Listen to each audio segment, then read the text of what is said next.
If you're not calling out sin, there is something wrong with you.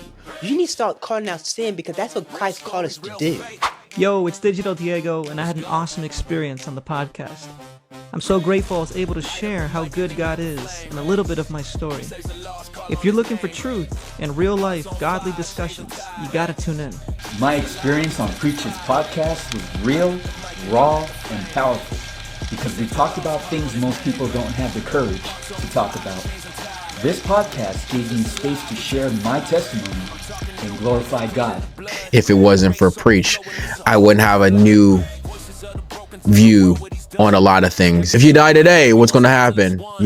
And it's a beautiful thing, the fact that he would actually, open up my mind a lot more. So it's just so beautiful.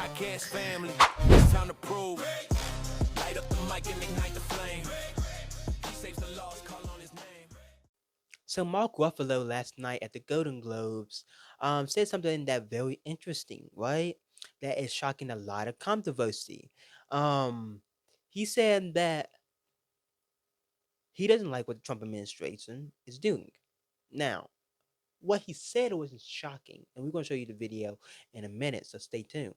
What he said wasn't shocking, but it just the whole agenda thing that they trying to make everything about politics. Bill Maher wasn't happening. Like, yes, Nicole Good murder was bad. I'm not trying to have a political thing at the Golden Globes. This is just about paparazzi jokes, or whatever the case might be, right? Hollywood stuff.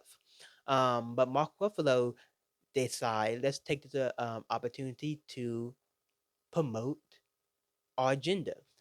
Now, what I'm talking about agenda is I really believe that the left is not really caring about Nicole's murder. I believe they just using it for their own political use, right? And yes, her death and how it happened was tragic. It was terrible, utterly disgusting, right?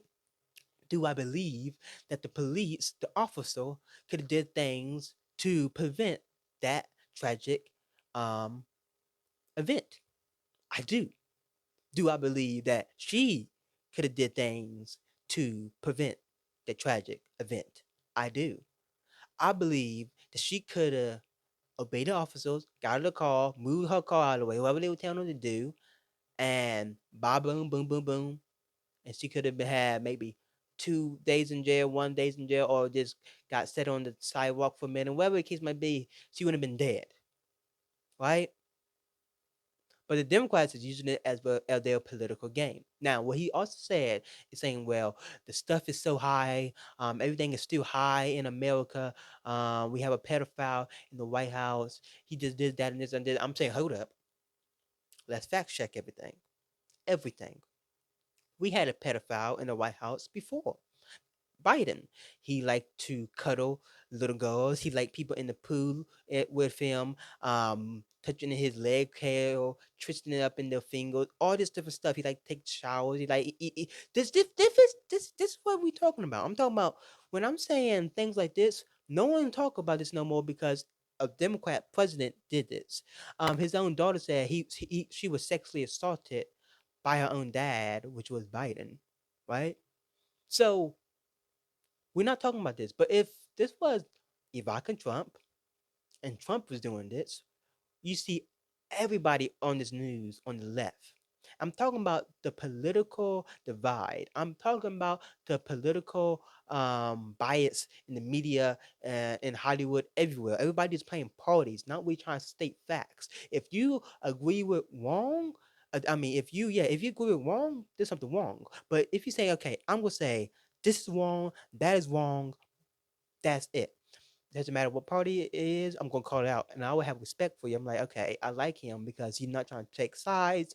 He's just saying, hey, this is wrong and it's wrong, and I will respect that. Like, I really respect Bill Maher. I do not agree with everything he say at all, but at least he does not pick sides all the time. He does just try to keep everything mutual, say what's wrong, if it was wrong, blah blah boom boom boom boom. I love Stephen A. Smith because he does the same thing.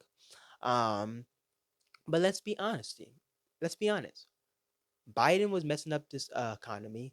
Trump had the economy good because everything was cheap, everything was nice, gas was good, right? But right when he got in office, everything went bad. Whether they were the pandemic, that and this, that and this, that and this.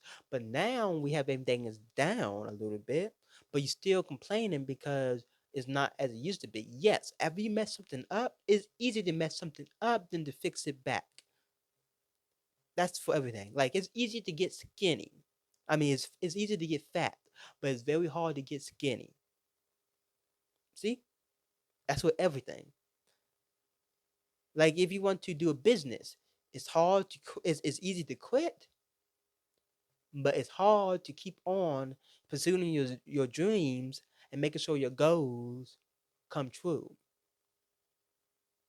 So what Mark Ruffalo said was very interesting to me because I'm saying I hear you, but if you're gonna call out one person's errors, call out the other person's errors as well. Stop playing parties.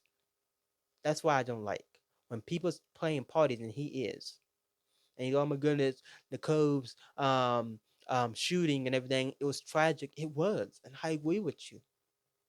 But I also agree that this administration is way better than the last administration because at least this administration is not trying to give people approval to have their kids have sex changes without their parents' consent, teaching kids things critical race theory in the school without their parents' consent, having your 6-year-old daughter go in the bathroom with a boy. Oh, you get me? Like what in the world had the whole White House lit up like a rainbow for the LGBT community? What is this? Like, why are you trying to force this stuff on us? Like, they can do whatever they want to do, but don't try to force this stuff on us. Don't try to force this stuff on us at all. Um, Take a look at this video and let me know what you guys think. The world's completely lost its mind. I mean, I don't know what's happening in the United States. I'm so sad. I can't pretend like this is an insane. We have stormtroopers on the streets of America terrorizing people, not making people any safer. They're terrorizing people. They're killing innocent people.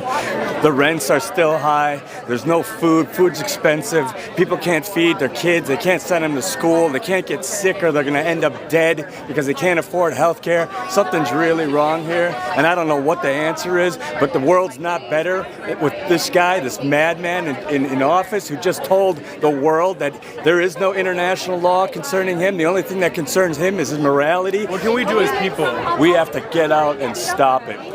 There's more of us than there are them, and we have to be brave now. And we have to come together. You know what? This whole thing is about empathy. This whole thing, this whole celebration is about empathy. It's about people. It's about people who care for people. That's what our country is about. That's what we want to see happen. And what's happening is the opposite. But we have to be together, and we have to be courageous, and we have to be strong. And now is the time. I love you. Thank you for coming. Hi everybody, it's your boy Preach. Thank you for watching the video. And don't forget to subscribe to the channel if you haven't already. And also catch up on the latest podcast episode where we talk about the Bible and we talk about politics and so much more. God bless you. And don't forget to be bold for Christ.